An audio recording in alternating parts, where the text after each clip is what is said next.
மாநில பட்டியலில் இருக்கும் விவசாயத்திற்கு மத்திய அரசால் நிறைவேற்றப்பட்டிருக்கும் வேளாண் சட்டத்தால் ஏற்படவிருக்கும் ஆபத்தையும் பல எதிர்ப்புகளையும் தாண்டி அவசரமாக நிறைவேற்றப்பட்ட அச்சட்டத்தின் நோக்கத்தையும் மக்கள் பார்வைக்கு எடுத்துரைப்பதற்காகவே இந்த காணொளி.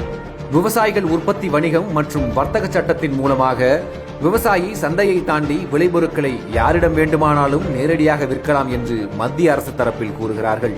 இதனால் மாநில அரசுக்கு வந்து சேர வேண்டிய வரி வருவாய் மத்திய அரசின் கைகளில் நேரடியாக சென்றடையும். மாநில அரசுக்கு வருவாய் இழப்பு ஏற்படும்.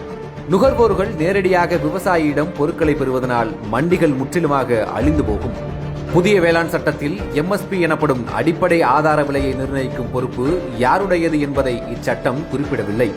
இதனால் விலை நிர்ணயிக்கும் அதிகாரம் எதிர்காலத்தில் கார்ப்பரேட்டிடம் சென்றால் நினைத்து பார்க்க முடியாத அளவிற்கு விளைபொருட்களின் விலை கடுமையாக உயர நேரிடும் என்ற அச்சமும் உருவாகியுள்ளது. விலை உறுதி மற்றும் பண்ணை சேவைகள் சட்டம். இதன் மூலம் தனியார் நிறுவனங்களுடன் ஒப்பந்தம் செய்து கொண்டும் ஆதரவை பெற்றுக் கொண்டும் விவசாயம் செய்யலாம். அதற்கான விலையும் முன்கூட்டியே நிர்ணயிக்கப்படும் என்று மத்திய அரசு கூறுகிறது. 5 ஏக்கருக்கு மேல் விவசாயம் செய்பவர்களையே தனியார் நிறுவனம் தேர்ந்தெடுக்கும். இதனால் நாட்டில் அதிகமுள்ள சிறு குறு விவசாயிகள் பெரிதும் பாதிக்கப்படுவார்கள்.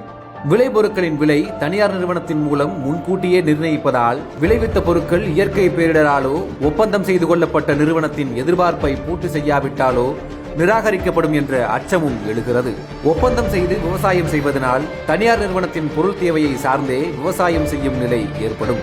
அத்தியாவசிய பொருட்கள் திருத்தச் சட்டம்.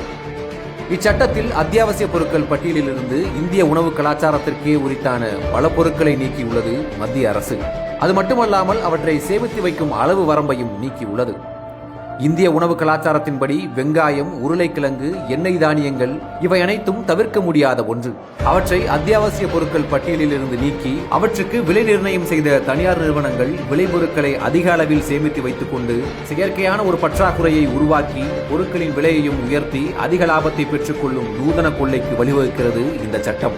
விவசாயத்தையும் விவசாயிகளையும் வேறறுத்து நம் உணவு கலாச்சாரத்தை மாற்றி நாம் என்ன உண்ண வேண்டும் என்று தீர்மானிக்கும் அதிகாரத்தை கார்ப்பரேட் நிறுவனங்களின் கைகளில் கொடுப்பதற்காக மோடி தலைமையிலான மத்திய அரசால் நிறைவேற்றப்பட்ட கொடிய சட்டத்தை எதிர்த்து நாடு முழுவதும் உள்ள விவசாயிகளும் பல்வேறு அரசியல் கட்சிகளும் மாணவர்களும் போராட்டத்தில் ஈடுபட்டு வருகிறார்கள்.